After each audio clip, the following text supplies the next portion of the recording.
She said it casually, like it was an obvious fact everyone already knew. I just think I deserve better than this. Better than you. We were sitting in her car outside my apartment, engine running, music low, the night heavy with unsaid things. I remember staring at the dashboard light, wondering how long she'd been rehearsing that sentence. It didn't sound angry. It sounded resolved. I didn't argue. Not because it didn't hurt, but because something inside me finally clicked into place. You can't convince someone to value you. The moment you try, you've already lost. So I nodded. You're probably right, I said. She looked surprised.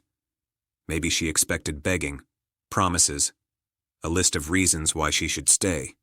Instead, I opened the door and stepped out, and I let her go that night without drama, without closure, without chasing her down the street like I'd seen in movies.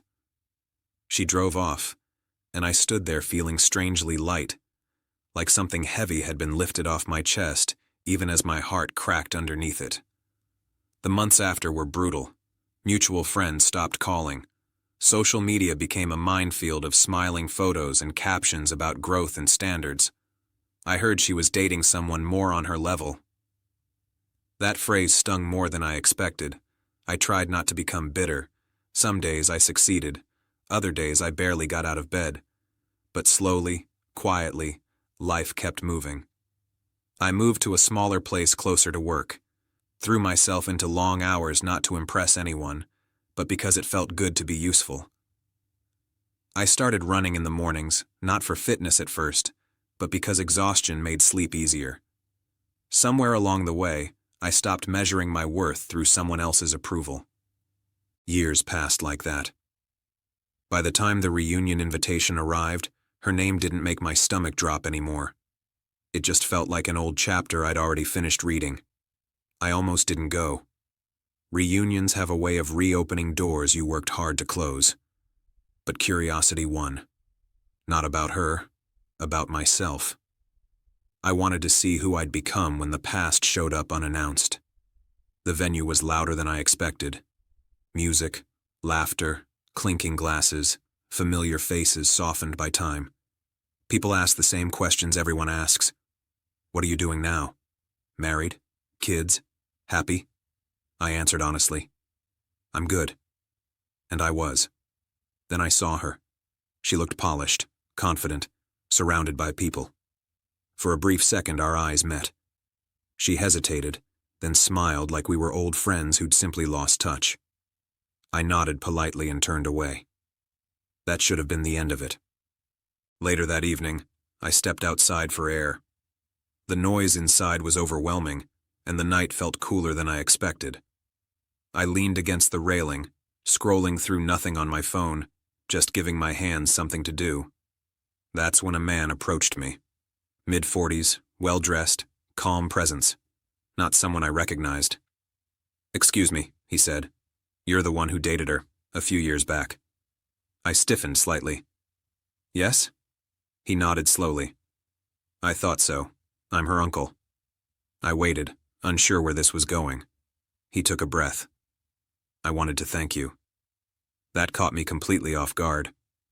"For what?" "For leaving," he said gently. I stared at him, convinced I'd misheard. "She never talks about it publicly," he continued, "but that breakup changed her. She told you that you didn't deserve her. What she didn't tell you was how afraid she was of someone who didn't need to prove himself." I didn't know what to say.